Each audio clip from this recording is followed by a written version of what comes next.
and welcome. I'm Amberly, and I'm here with you on the True Grit and Grace podcast. And I'm so excited and honored. I have such a treat for y'all today. I have Amber Sears here with us. And first of all, I think it's pretty miraculous that you are even here with us because you just had a baby, a beautiful baby boy, Wilder. Mm. And I had the honor of meeting you when I was on your podcast, Soul Powered Podcast. So if Yeah. y'all don't know Amber Sears yet, her podcast is amazing. Head on over to her podcast and listen to her podcast. But also, you probably already know her. I actually knew her before I got to know her. I didn't even realize it, but I had seen her on YouTube. She blows up all over YouTube with her husband. On Instagram, you can find her Amber Lee Sears. So we kind of have a similar name, but hers is AmberLeeSears on Instagram. And thank you so much for being here, Amber. It's so good to see you. I am so grateful. Thank you so much for having me, Amberly. It's like as much as it's intense to have a baby, I'm also just that this is my favorite thing. Like this, doing this purpose driven work that I know you and I are both here to do, like this lights me up. So I'm so excited to be here. Oh, thank you. Yeah. I got goosebumps, girl, because I was just like, oh my gosh, she just had a baby. I don't know if she's going to be able to meet with me today. And then I was like, well, shoot, I just got hit by a car a week and a half ago.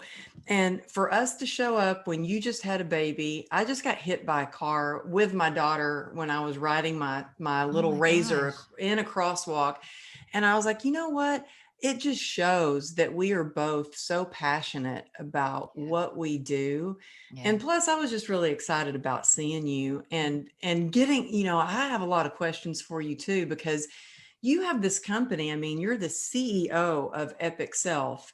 Mhm. And before COVID, you were doing a lot of retreats, and you do one-on-one coaching, Mhm. but traveling a lot. And you really help people get clear on their business, get clarity, but stay grounded and do what they love and do Mhm. it passionately. And how I want to just share with the audience a little bit about how you got into that, because we have a lot in common. Yeah. You were a dancer and you lived with a lot of pain. And I feel like that really, you have transformed that pain into purpose. And now you share so much of what you do with so many people and help them find joy. And so can you share a little bit about just what you were doing and what led you to do what you do today and with Epic Self? Yeah, sure. So, yeah, I always say my journey started with dance, just like you. Dance was my heart. My parents put me in ballet when I was 3, and it was a lifelong love affair with dance. And I went on to get my degree in dance performance and choreography, went on to dance professionally in San Francisco as a contemporary modern dancer for about 8 years before moving out of the country. And along that journey, as I know you have experienced, I had so many acute and chronic injuries from my dance training that were just, everything from Achilles tendonitis when I was really young and I was on point shoes for the first time as a ballet Mhm. dancer. I had stress fractures in L4, L5 at age 13 from all the back bending I was doing. Like I was a great dancer, but I didn't have great training in terms of like how to properly align my bones and activate my muscles to actually support what I was doing. It Well, was kind of like, also when you were dancing, because when I was dancing and I grew up, dancing and an athlete, we were yeah, taught to push through the pain. And basically, I was taught to really kind of ignore my body and right. not listen to the pain. And no matter what, you just keep going, which Yeah. gave me a lot of grit and that served me well. But you can only suck it up, only lasts so long. Like you can't keep sucking it up as Oh you gosh. learned. Oh yeah. And Was it I, the I same for you?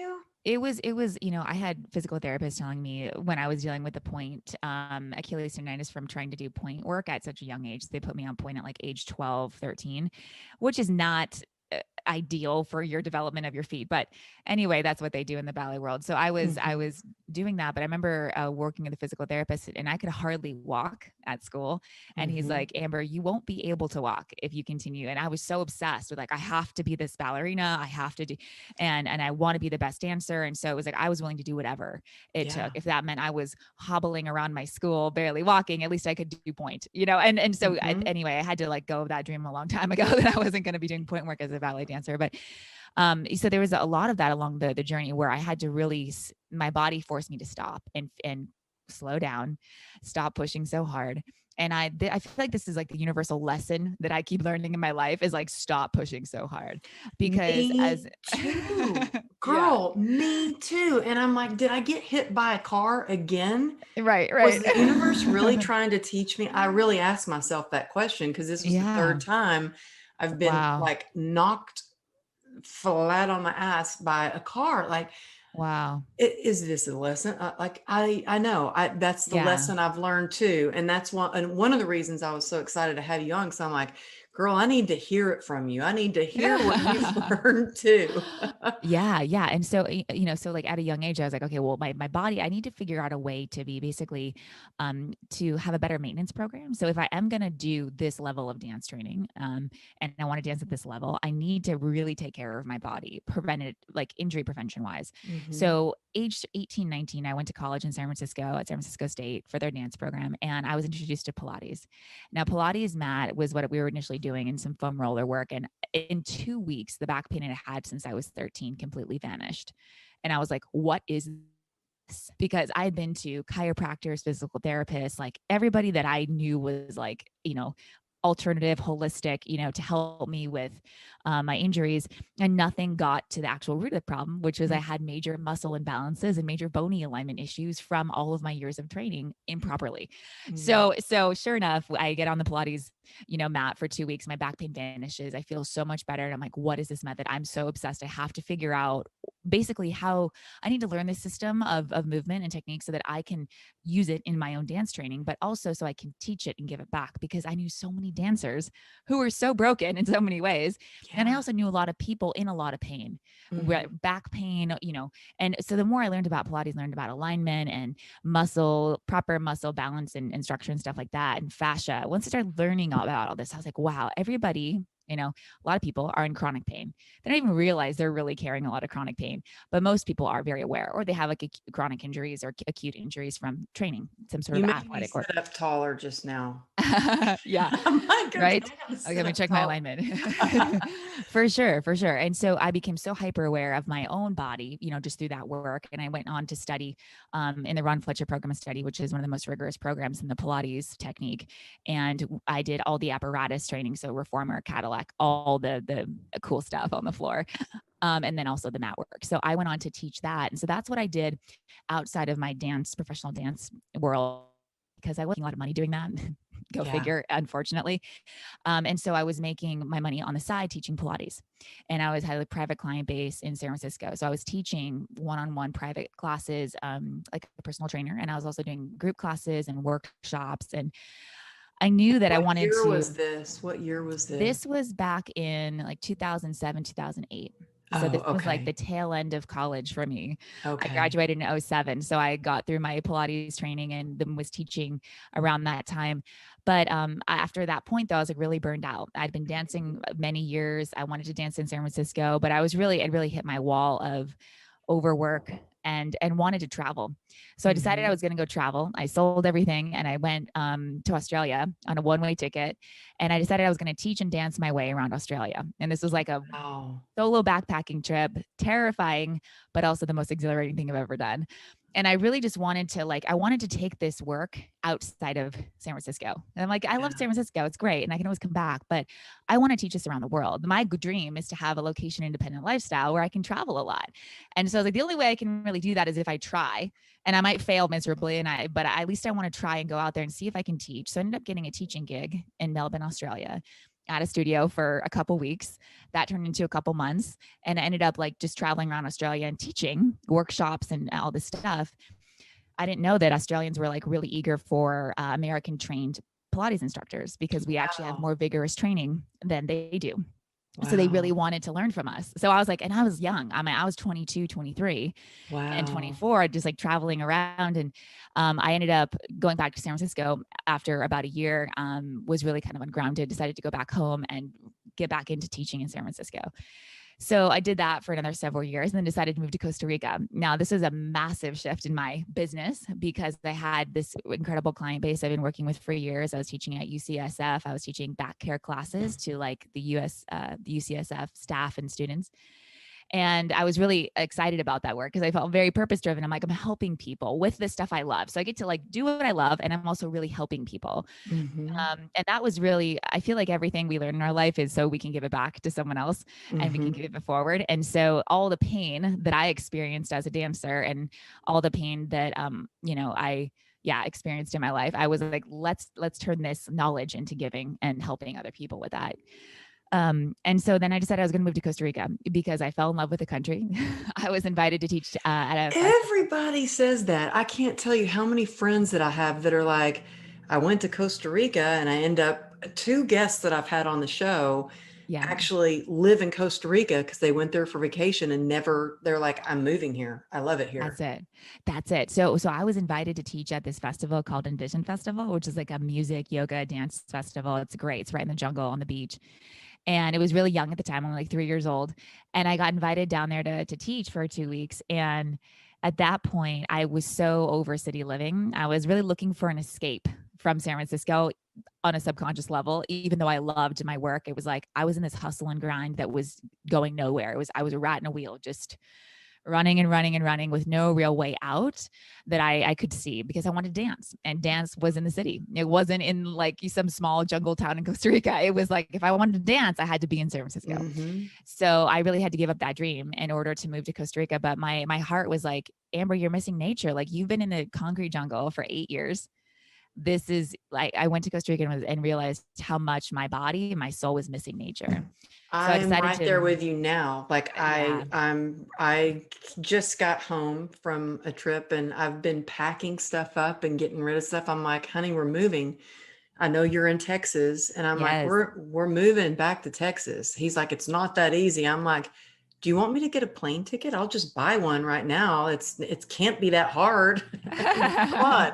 I But love it. I totally I get that. And I love what you said, but I had to try. You Yeah. never know until you try. And that's what you did. And you ended up in Costa Rica. Yeah, it was the biggest, scariest jump I've ever taken, the biggest risk I've ever taken. I moved to a country where I didn't know the language, and I opened up a wellness center. So I did that for the first year I was down there. I ran like basically a wellness studio where I had classes and workshops and retreats and trainings happening month to month. So did you buy like a studio or rent a So studio I or rented a studio because I didn't, first of all, I knew like, I'm like, I got to test this out. Mhm. I moved to this beautiful town called Manuel Antonio, right on the Pacific coast. It's a very seasonal town though.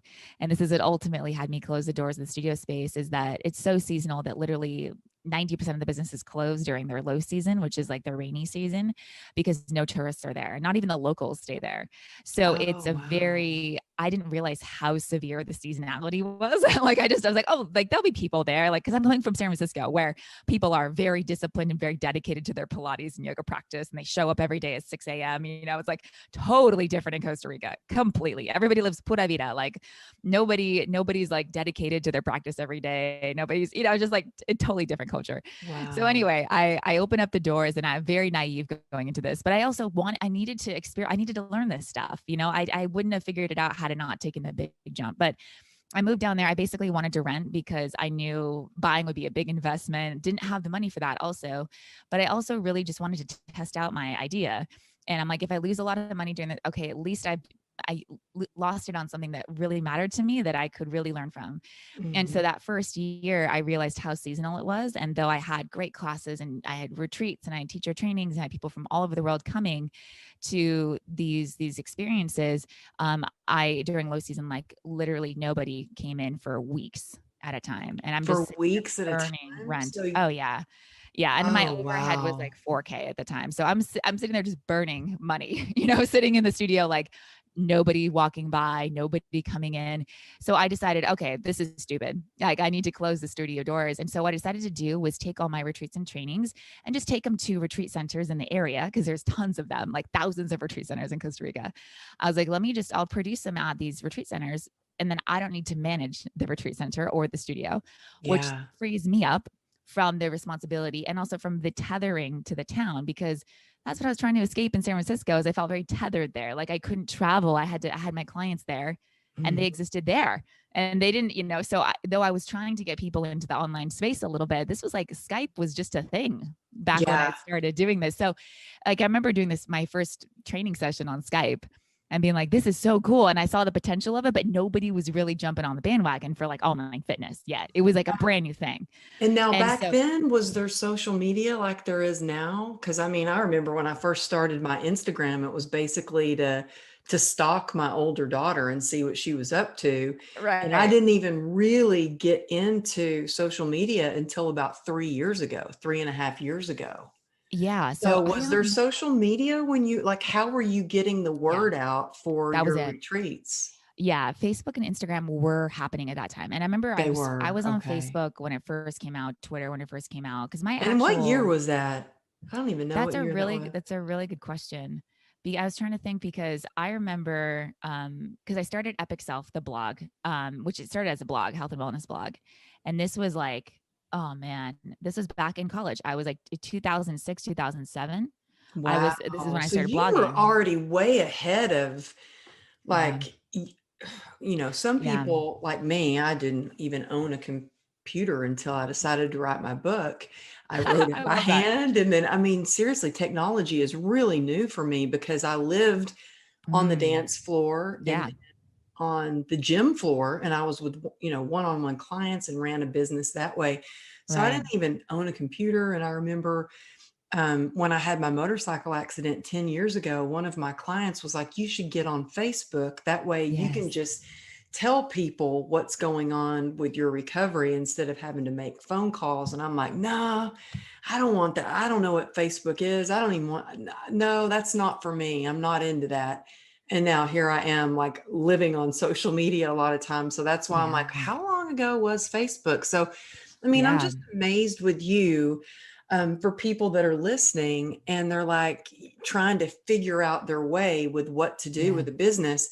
Here you Yeah. were like, well, okay, I'm going to go open this business. That didn't work. Well, what can work? And all the while you're doing this, what I love is that you're constantly checking in with yourself and Yeah. asking yourself, what do I love? What makes me happy? Yes. What's my passion? Yeah. And That you was the are big part. yeah, and you're like Yeah. tailoring your business to what you really love to do. And I think that's how we ultimately find our success is because if it's not something we love doing, it's going to be really hard to do it. I won't stick to it. If I don't Oh, love it, I a won't thousand stick to percent. it.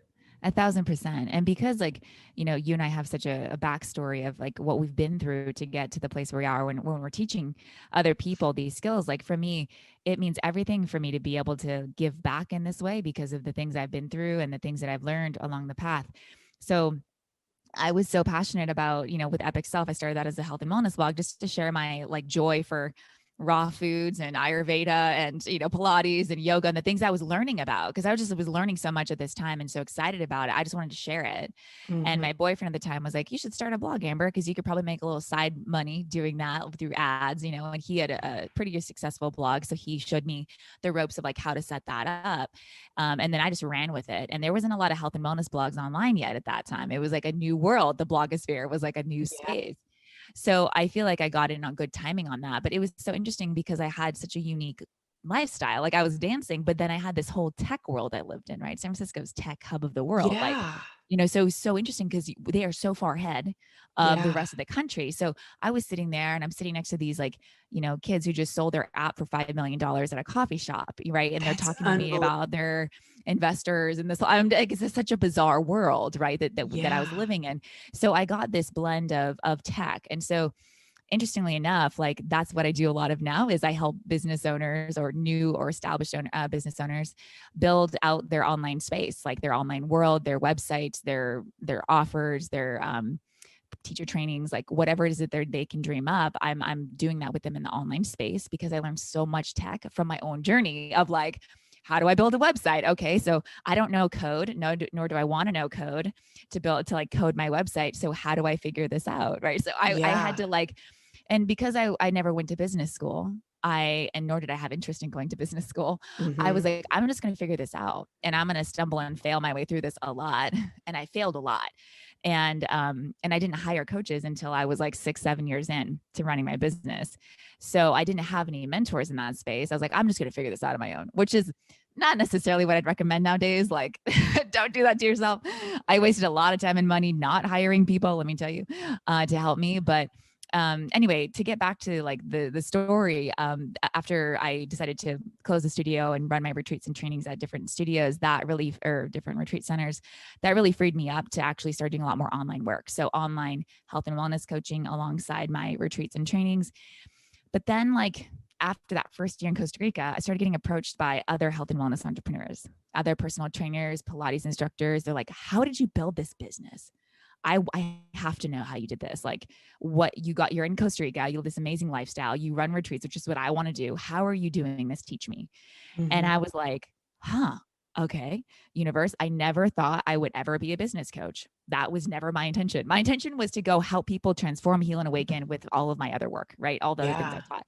It was not to teach business at all. But hey, if people are actually really wanting this, I can definitely give them skill set, but I need to figure out a way to teach it in a way that's like for everybody. And kind of systemize what I'm doing, so to some extent, so Yeah. I can teach it. And so that's what I started doing through my teacher trainings. So I had like 30-day yoga trainings, and I started teaching just this business curriculum basically that I put together based on my experience to the students, alongside taking one-on-one business coaching clients. And so that just shifted everything. And I was able Now to you're then, making a bigger impact right, because you're teaching other people how to go and run businesses like you. So it's right, just you're spreading the good, and it's just, right. you're making a much bigger impact. And the timing of it all is amazing because everybody's been doing everything online. Well, and this is what was so interesting is like, I moved back to the US about maybe 2 years ago now, is my final big move back. Once I met JP, I was like, oh, okay, my life is in Costa Rica. His life is in the US. Well, what are we going to do here? We got to figure a way to make this work. And so once we were engaged to be married, I had to make a big decision about leaving Costa Rica, which was really hard. I'd been there for 7 years. My whole life was there, my business, all my friends. And it was really a big thing for me to leave. So I decided, okay, I'm going to But go. JP, I mean, he's Yeah. pretty irresistible.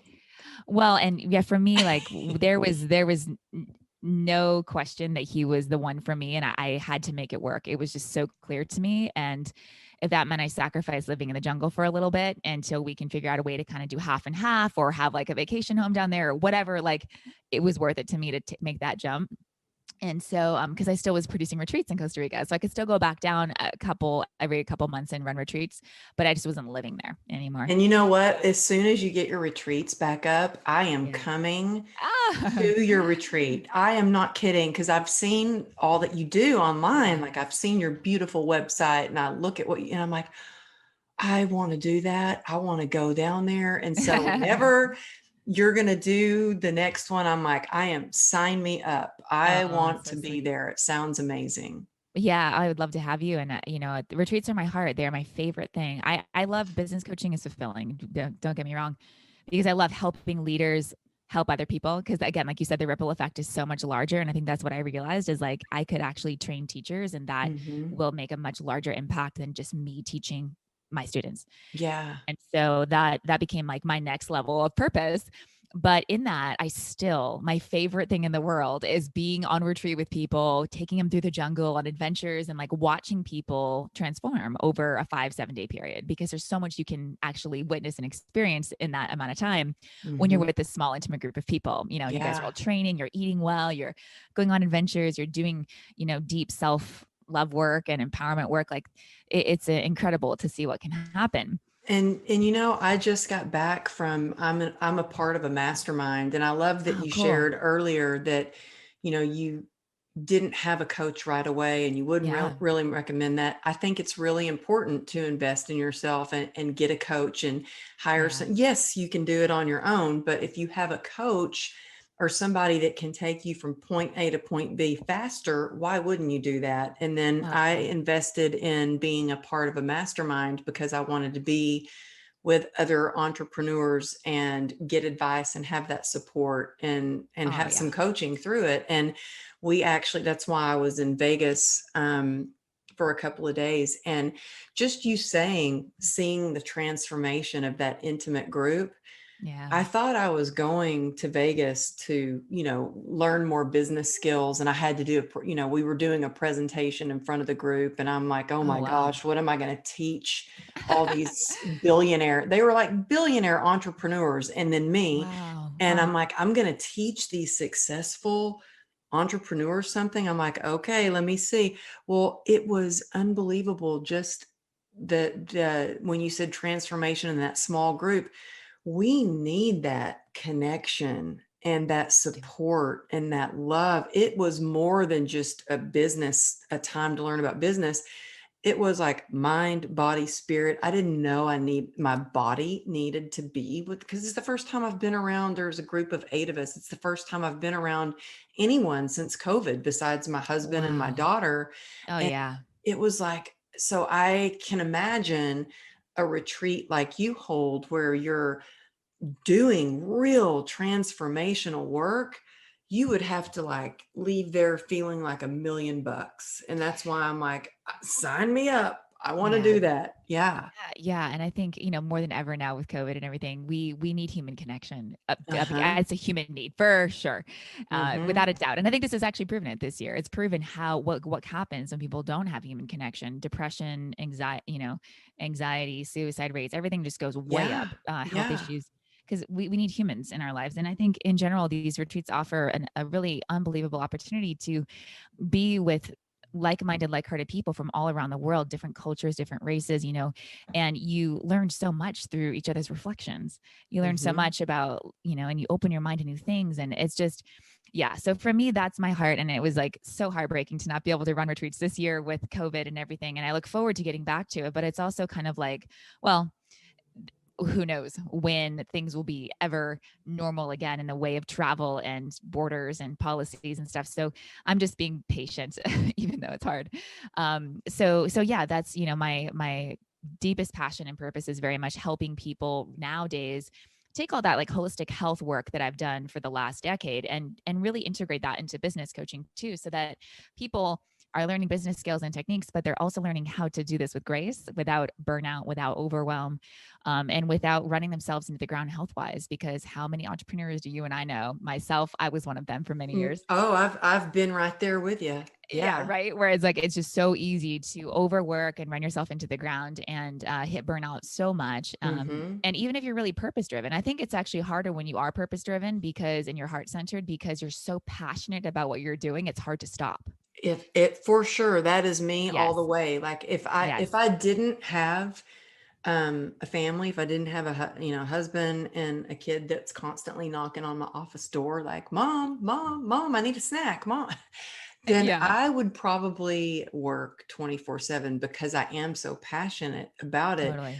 But it can, I think, because you and I grew up a lot alike with the dancing and Yeah. we're very like driven and we've got the grit. For me it is harder to give myself the grace and rest and recover.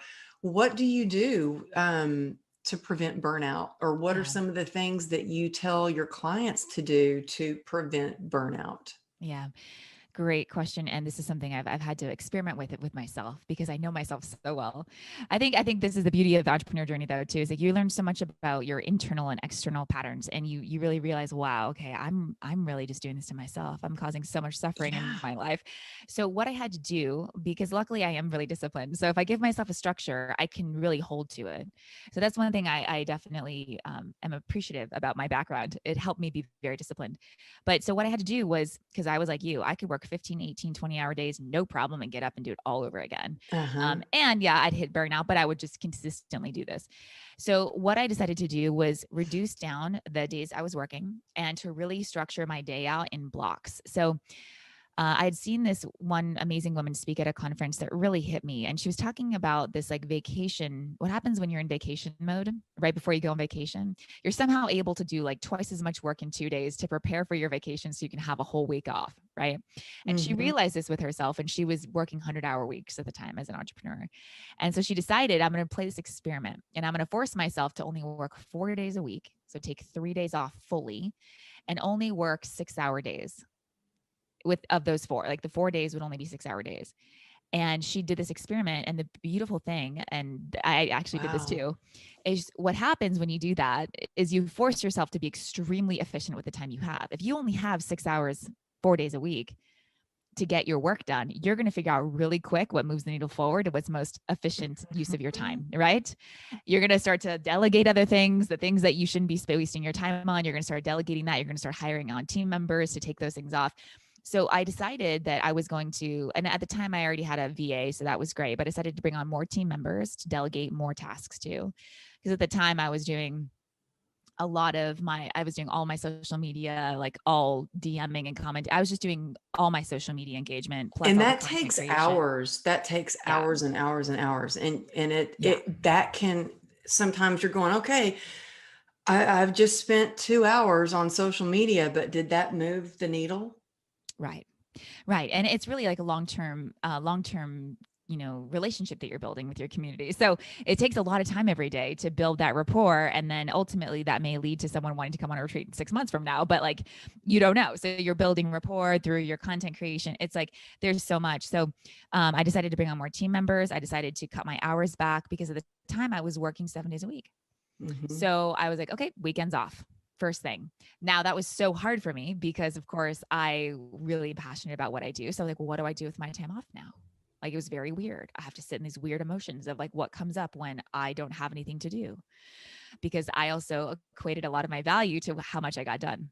Hmm. So without that, I was, I had to figure out what to do with myself, which was cool. It was a cool thing. So what I learned over time and what this woman was sharing is that, when you give yourself a time constraint, you figure out how to be really efficient. So then I decided, okay, in my day, when I have those 4 days of work, let me chunk up those days. So I've got, morning self-care practice, let's say an hour and a half, going to the gym, taking care of myself, meditation, juice, breakfast, whatever, morning practice. Then I work for 2 3-hour blocks I throughout like the how you say practice, morning Yes. practice, because I like Yes. that because it's Yes. practicing. It doesn't have to be perfect. It's practice and it's progress, not perfection, I like to say. Totally. So you do Totally. that in the morning. You have like your morning ritual that you, Yeah. and I look at your story. I love watching your stories. I learn a lot on Instagram too from your stories. Oh, awesome. By the way, I love it. Yeah. But I love you share, you eat.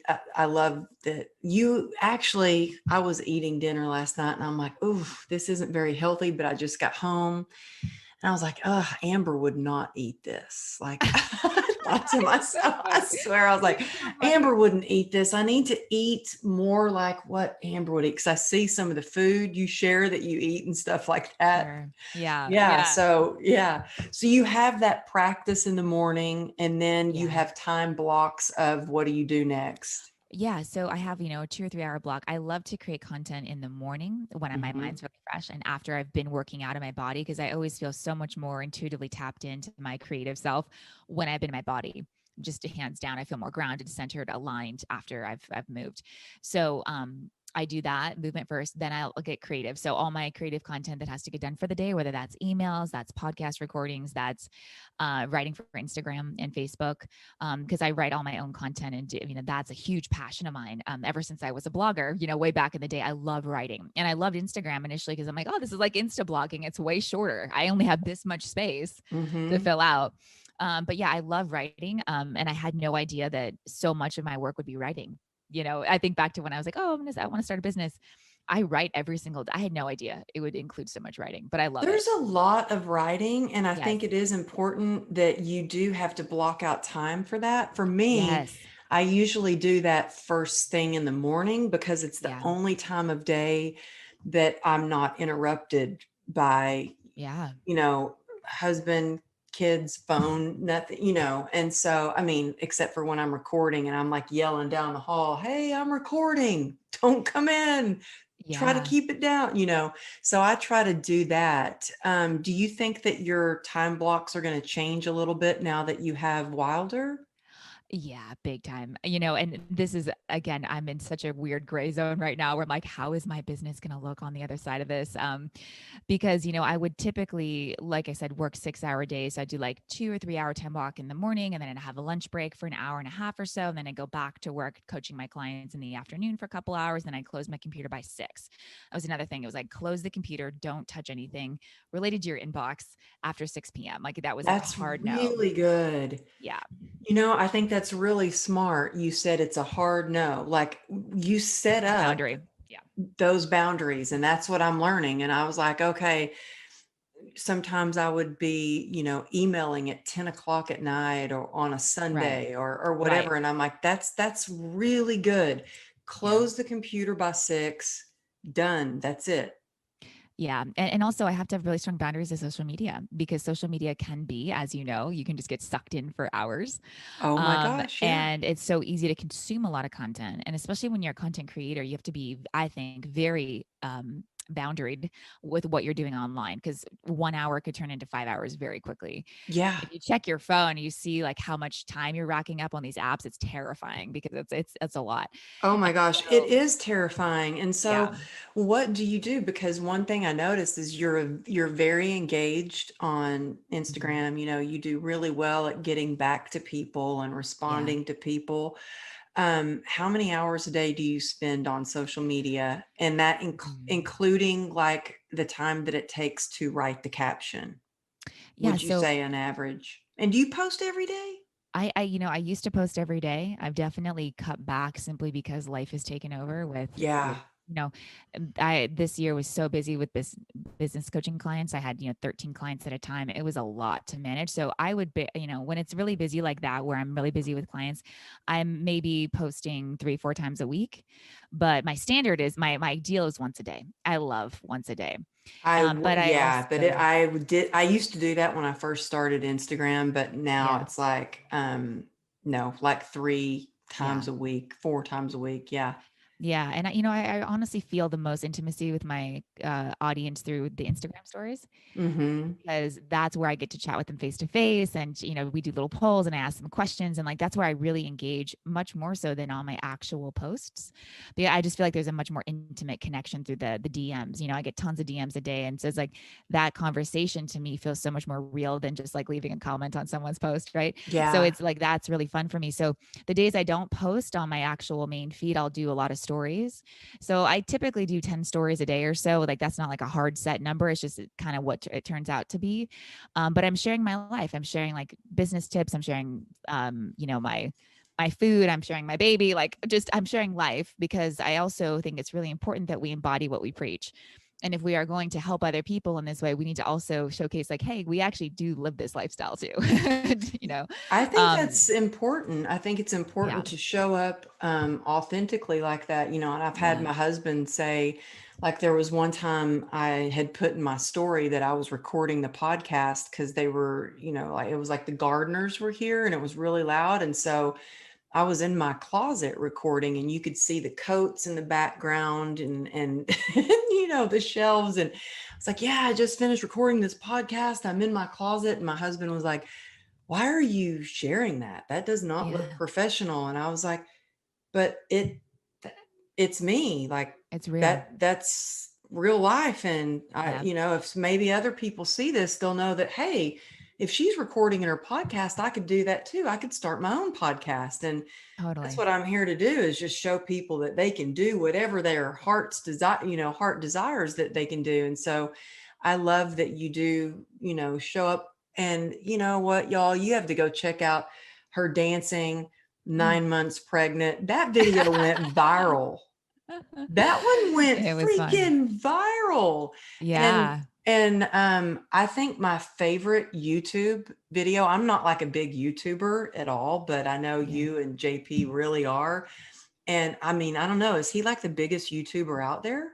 Your husband? He's, there are people with way larger followings than JP. He just crossed his million subscriber mark, which was a huge achievement after 7 years of creating content for YouTube. So he's high up there, but there are people who have like I think tens of millions. And there's like I think top four YouTubers. It's pretty insane what's possible Wow. with Well, YouTube. he's like, I'm not a big YouTuber, and I have been over and over and over sent videos of you and him, Oh, or just him by himself. And so I yeah. actually knew your face and heard your voice from YouTube before I even got to know you. Oh, And awesome. my favorite YouTube video is actually the Tesla one. That Yeah, makes I me remember you sharing that with me. every time Ah, I hear it. So y'all got to check that out. Yeah, it's hilarious, but it's good that you guys do not the same thing, but that you both are in kind of similar, like he's got his we YouTube and are Instagram. And so he understands that world because very much so. I Hmm. mean, my husband is like Yeah, yeah. He's like, clueless why? about it. Like he's like, Yeah, what are you doing? What is that for? yeah. Yeah, but he Oh did no, get it's it. such a blessing. It is because y'all can understand each other. But what are Yeah, the boundaries you set with yourself with yeah, social media? That's what I yeah, want to know because I need to yeah, learn that. yeah. So basically, I give myself a half hour to write content. So typically, a written post takes me about a half hour, and then I'll post it onto all the platforms. I also backlog a lot of photos. So throughout my week, I'm either shooting photos or I've had a photo shoot with a professional photographer. So I have a backlog of dozens of photos I can use. That's really key, is to get ahead of yourself in terms of videos and content, or videos and picture content, so that when it comes to writing a post, all you have to do is pull up a picture and get inspired and write something, for that day. Hmm. So I also have various for the last several months before I went through this whole pregnancy and was sharing my whole pregnancy journey, I had a very systematic and specific way in which I organized my social media calendar. So what I was intentionally talking about every day was very specific based on my business, right? So very clear themes I was talking about every day, but also to get back to like my time limit with it, it was like, okay, half hour for content creation. Then when I go to post it, I'll probably do about 15 minutes of actual engagement on old posts or on other people's, content that I love. So the app gets to realize like, hey, Amber's engaging as a normal user. She's engaging with her old content. She's engaging with new people. That actually gets my visibility higher before I post something. So then I post it, and then I'll engage for like the 20 minutes afterward. So in total, I'd say an hour and a half total of Hmm. engagement. And then I also have my team members who are constantly engaging on my content too. So I have a VA who is a social media manager for me, and she will go in and comment and DM and help me basically get back to people. Because if I have hundreds of comments, hundreds of DMs, there's no way I can get back to everybody on my own. So I'm in there definitely doing as much as I can, but I have very specific, you know, hard boundaries around how much time I'm spending, and then I delegate the rest to a team And because I just that can't. was hard for me. Okay, well, first I was like, I can't keep up with everything. Yeah.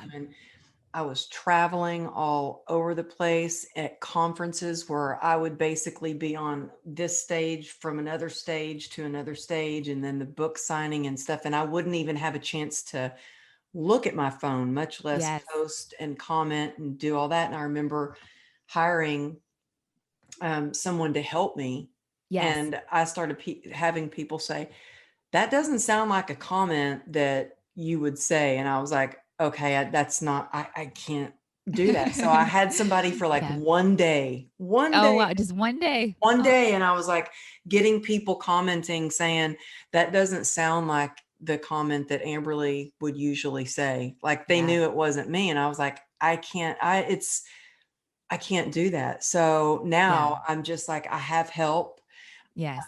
getting, if I'm like, it was at the mastermind, I had help with my assistant who would go through, and I said, can you go through my direct messages and see if there's anything I need to say, take a screenshot of it and send it to Yeah. me Perfect. so I Yeah. can answer it back myself. So there's Yeah. always a way to kind of, because you can't just not, get back to people, especially with direct messages, because direct messages, I booked my TEDx talk through That's a it. direct message. I That's it. There's booked so much. Yeah. there's you can miss things. And so I had her go through it, which was hard for me to delegate. It was like, oh, Yeah, it's like it is. letting go and trusting someone to do that for you.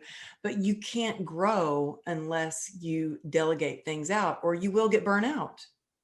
Yeah. And social media can be a full-time job 24/7 if you allow it to be. It And can. I know so many influencers who have massive followings, over a million or whatever, and they spend hours a day in their DMs because that's where 90% of their business comes from. Hmm. And that's my case too with Instagram and Facebook. The vast majority of my business comes through those engagements, those conversations. That person commenting on my salad, asking for where they can find more recipes. I'm like, okay, cool, go check out my blog. Like, that's how people find you and start talking to you, and that's how you build intimacy with your audience Hmm. in the digital world. There's no other way to do it, right? So I'll do the same thing with my VAs. Like, she'll do like simple comments back, like thank you, awesome, like simple stuff where like someone's asking me a lot of like something more in depth that only I would be able to answer. She'll flag those for me, and then I'll go in there and give really thorough responses. I'll even do video messages, I'll do audio messages. Like, Hmm. if it's someone who is really asking something that I feel excited about sharing, and commenting back and giving answers to, like, great. So that's all monitored by her. And I'm so grateful for See, that because I she think flags the people that I really should be talking to, because there's also a lot of that's noise. So amazing. you've got to be able to weed through it. There's a lot, and I could spend, I mean, I've spent hours on Yeah. one platform. On Instagram alone, I could spend hours and still not be caught up. Right. But I'm glad you're sharing this, because, you look at some people, people that I've worked with, I would be at a conference speaking with Lewis Howes and Jay Shetty, and I'd be like, they just posted, and this is when I was brand new. Like, Oh gosh. Yeah. They got mega teams doing it for and them. they've got a Yeah. huge team, and then Oh, there was that's not just them. me. And I was like, I was back at the hotel trying to come up with a post and write the content, and I knew I was going to be back on stage, and this was my shot. And it was like, I would see them walk with their media team. They Yes. had That's their it. agent with them, their video person, their everybody with them, and then there was me. And it's been a learning experience, and to kind of delegate and hire out, and that's I'm in the process of doing that now. That's awesome. Yeah, and you deserve that support, for you to be able to take your brand to the next level with graphics and audiograms and like all the really cool stuff that looks really beautiful and professional on these social platforms. Like, JP, he's got a full-time videographer. He's got two full-time assistants, so he has all that because that's required for him to stay in his core genius. So he can sit there and write content all day and perform and act and shoot videos, but he needs that team that can do everything else. He's one of Because you the most can't master delegators I've ever seen in my life, because he's just like, nope. really. And oh yeah. And like all the detailed stuff, he's like, that's going to someone else. So he can just literally sit, he can write, he can perform his videos, and he can perform on stage. And that's it. Everybody else takes care of everything else for him. As it should be, Right. Because and that's why he's so good at what he does, because he's a yeah. master of like boundaries. This is like, 20 minutes a day to answer messages. That's it. Text messages, right? Or because, he'll get thousands of text messages in a day. So then it's like, okay, or DMs. So he got rid of checking his DMs years ago. He doesn't Really. even check DMs. He doesn't even check comment. Like, he doesn't even engage because Well, he doesn't have it time for gets it. well, you get to that point. I remember at first I was getting tons of messages on Facebook. Yeah. And it got to the point where I was like, there is really, as hard as I try, there's just not enough time in the day for me to answer those. So Yeah. people get to know, oh, she's not going to answer me on Exactly. Facebook. That's not my hub. That's not where I hang out. And if Right. they really need to get a hold of me, my email's right there. Email me, Right. And so Right. people learn. I think we teach people That's it. where they can reach us, how they can get to us. And I think it's also important to have like kind of like a gatekeeper who can weed out the noise, like you said earlier, Oh, absolutely. because it Absolutely. can And be overwhelming. Yeah. Yeah. And I think boundaries is the number one thing I've had to learn as an entrepreneur is how to honor my time, space, and energy so that I have time for my self-care and my health. And I have time for JP and I have time for now our new baby. And I have time for, so like the restructuring, it's constant restructuring of my own workday structure, my business structure, so that I bring on team members that are going to take something off my plate. Right. Mhm. For a while, I had an office business manager who helped me manage my team. Great. I'm no longer working with her, but that was a really great period of time where I had a lot of just all I had to do was coach and create content. Oh, And that's that's amazing. my That favorite sounds place to like be. a dream. Yes. Yes. Yes. Cause that's the fun stuff. That's where you really shine, right? You shine on stage, you shine as a coach, like, as now, I'm sure many other things, podcasting, host, and everything. But it's like that you need to stay in that place. And that's what I'm always working towards is how, let me just reevaluate every month. What can I do different that's more efficient, more effective? And also, how can I delegate better? Yeah. And how can I communicate better to my team? These are constant things I'm reevaluating because it's going to consistently change, especially because as a heart driven, soul powered entrepreneur, like you want to stay in your passion zone. That's where your genius is. So if you consistently do all other things like, manage your website and do all your finances and those things you have to do initially when you're a sole proprietor, when you're a solo entrepreneur, you have to wear all the hats. But at some point, hiring someone to do those things for you, my gosh, it just saves you so much time and energy so you can focus on what actually is fulfilling and also brings in income. Yes, exactly. And that is, I think, such a great time of year right now to really think about those things. How Totally. can you Reevaluate. conserve? Yeah, reevaluate. Mm-hmm. And I think something that really helps that is to get really clear on what your purpose is. What is your Mm-hmm. mission? What are your intentions? And Yeah. getting super focused on it when you're clear and what your boundaries are. And that's something that I tend to learn over and over and over about boundaries, boundaries, boundaries. And I feel Yeah. like when I say, okay, I'm really going to set some boundaries, that's when the universe will send me so many lessons on how to really make sure I'm setting those boundaries extra clear. Right. Yeah, like we're going to just make sure you got that lesson. Let's teach you. How do you help someone get clear? Like when they Yeah. really like, well, I'm not sure what I want to do, or there are certain like little guidelines that you walk them through to help them get some clarity.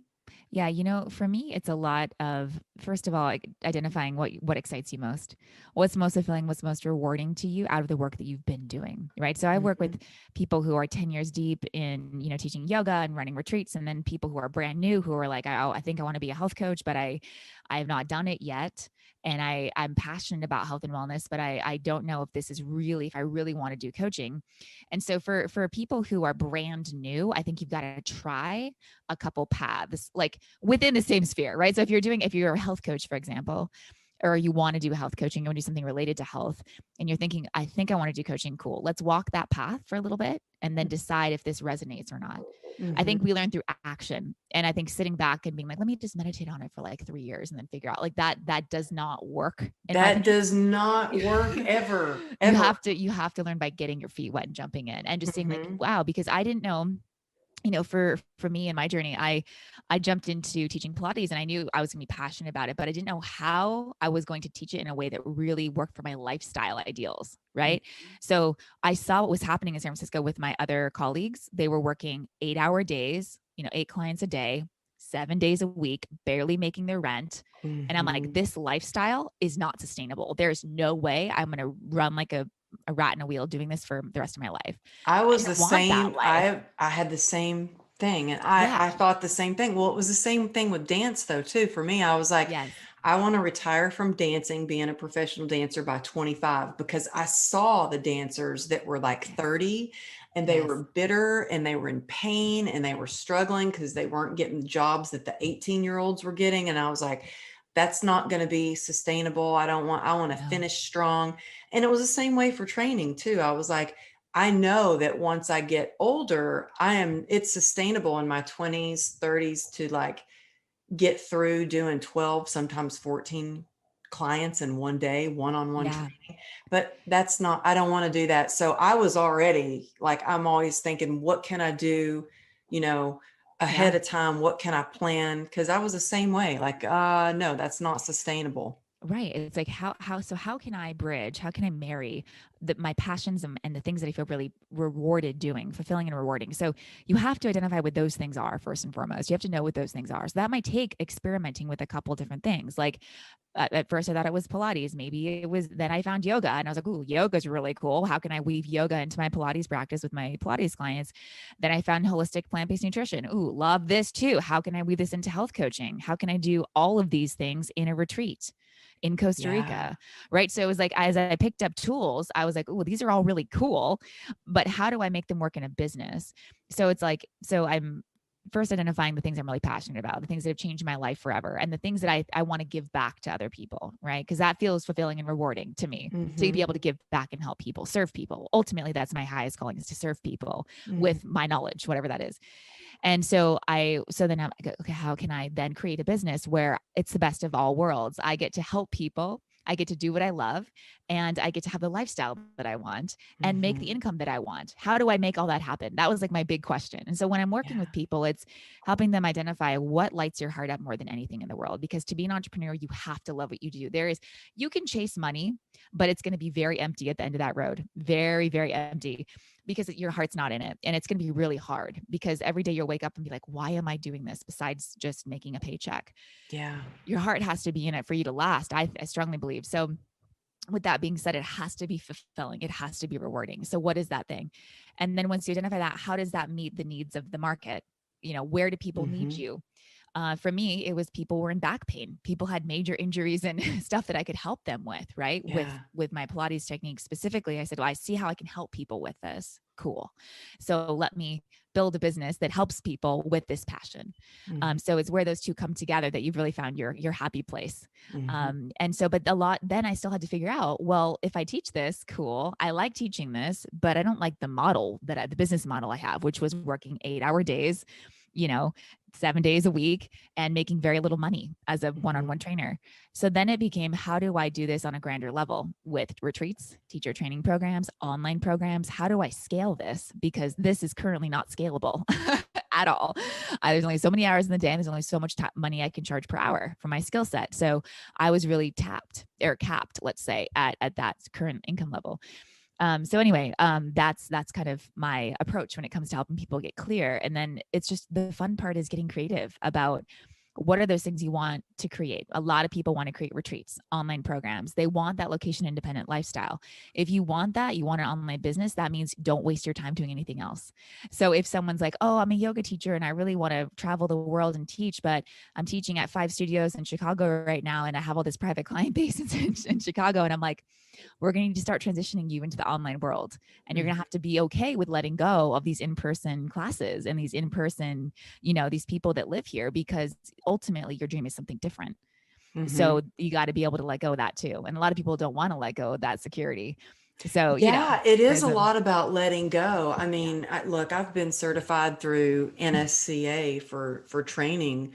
I've been a trainer for 23 years, yeah, and this is the first year that I didn't do all of my CEUs to continue my education. And yeah, I only have a handful of clients. I mean, I've been certified for so many years, and I always go to the conferences and continue the education. And I know there's a lot of trainers that don't do that, but I always totally. did that.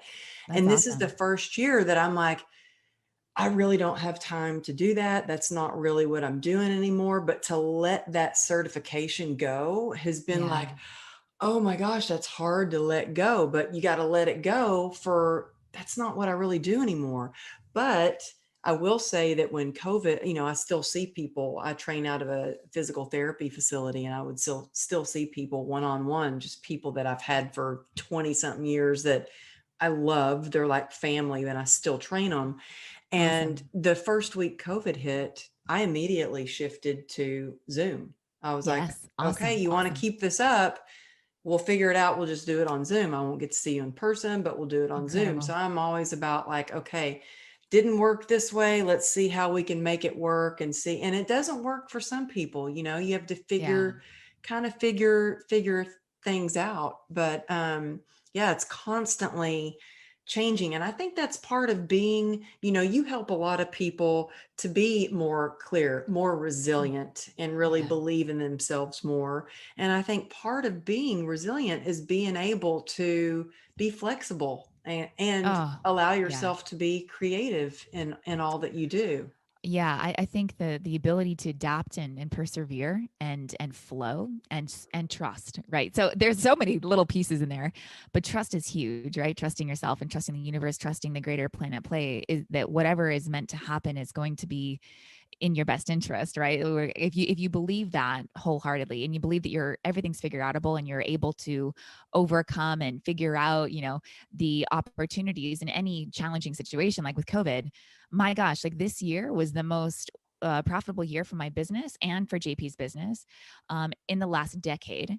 And it happened during a world global pandemic crisis Yeah. where most people lost their livelihoods. And of course, we're extremely grateful, but we were also already in the online world. We were already making Mhm. our money online. So things shifted really radically into the online space this year. And so those of us who were set up in that space already, it worked out beautifully for many of us.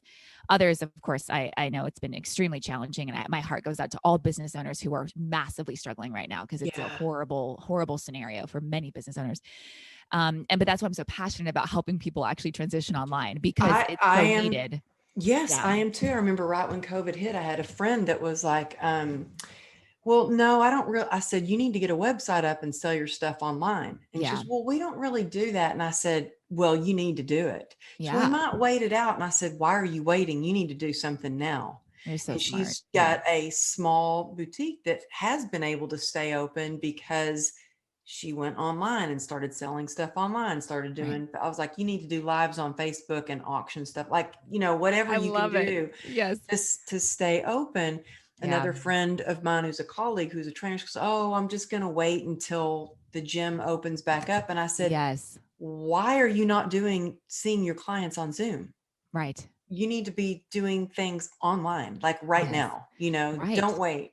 Yes. No, I remember hearing that initially with the first like lockdown. Everyone's like, "Oh, I'm just gonna wait." I'm like, well, we don't know what will happen, and that's a big risk to take, Uh-huh. big time. And I know a lot of people who are still on unemployment, who are still collecting checks, and they're still just sitting there, Sitting waiting, waiting.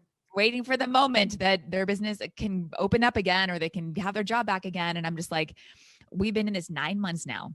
Like that's nine, or I think 9 months. Well, yeah, I've been pregnant. I was pregnant for 9 months. It's got to be nine Yeah. months. So I'm like, Yeah. this has been a long time. But also, I think that some people are just they don't have the entrepreneur drive, and entrepreneurs are, I think, very unique individuals, right? They're able to, they're really excited about the idea of being their own boss, about like Mhm. being really creative, leading, speaking. They are innovators. They're very driven. They believe in themselves. Even if they don't believe in themselves, they believe in the work that they're doing, and they really want to get it out to the world. And they're very driven people. And they and I the want to just say that again, what you just said. Mhm. Even if they don't believe in themselves, they believe in the work that they're doing. Yeah. That's powerful Hmm. because there's a lot of times that I don't believe in myself and I'm like, Yeah. I'm scared or nervous or I've got major, like, who am I? Imposter syndrome. Yeah. But then I think about, but no, wait a minute. I know what I'm doing right now, it has changed my life. It's changed this person's life. I know it will Right. work. It Right. would be selfish of me not to share it. And that is Bingo. how Yeah. I continue to step forward. And that's how I just had the enough courage to get in front of these entrepreneurs a couple of days ago, these I love it. billionaires, and share my message of, I don't even have a college education. But that is that entrepreneurial spirit. It's like, Totally. you're right. It's Totally. so I love what you just said. I think it's like it's that inner warrior that gets activated, and I think everyone has it. This is the thing. I think a lot of people think that they don't have that drive or that they couldn't find that. I think that everyone has it inside of them. It's just whether they want to tap into it or not, whether they want to like really put themselves out there. Because I really think that most people who are doing heart-centered, soul-powered entrepreneur work, like they realize this is part of their soul's mission in this life. It's a big purpose from their soul, the soul level, and that if they don't do it, they're going to suffer. Like for me, if I didn't do this, I would suffer immensely because, and I've tried to do this. I've tried to work for other people, when I was younger. I tried to do other things, and it was just, my soul is constantly screaming at me, you are meant for more. Why are you Yeah. doing this? Why are you working at a wine bar in San Francisco when you don't drink? You don't care about this. You're writing blogs on the back of the menus at the restaurant. Like, you are meant to be doing so much more. And I knew that just because I was tapped in enough, I think, to my soul and my heart at the time to really listen, and to have the courage to listen, I think, is the hard part.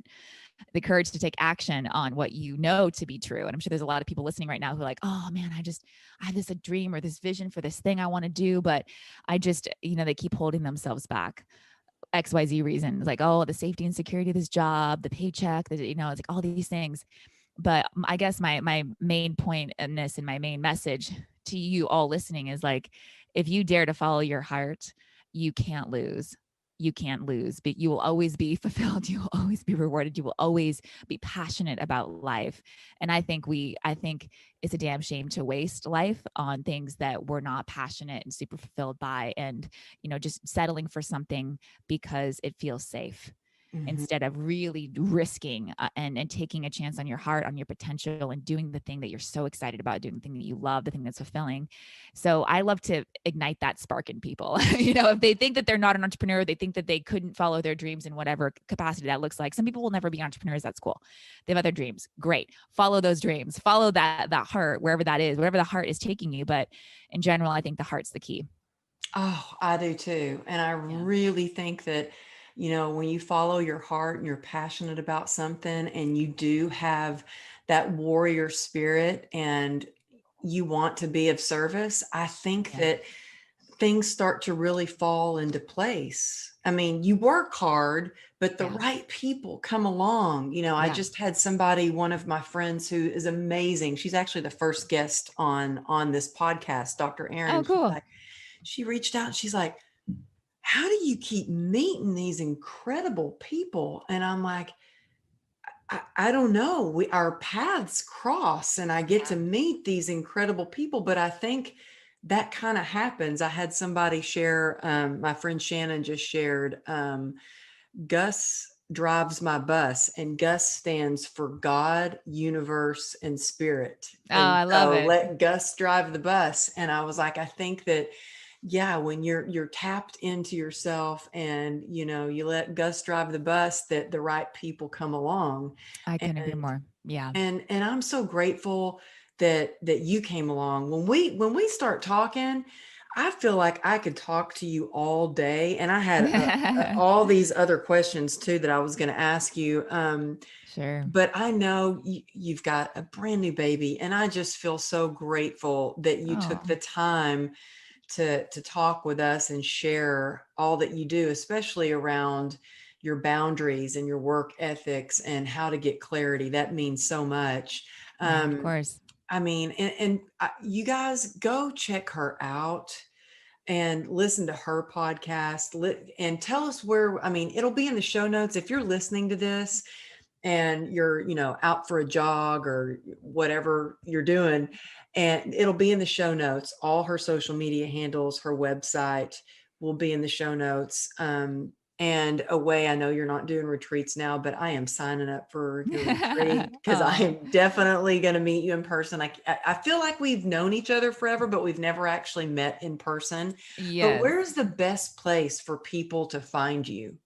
Yeah. So epicself.com, that's my primary home base online for all of my health and wellness, online programs, retreats, all that fun stuff. Business coaching is amberlysears.com.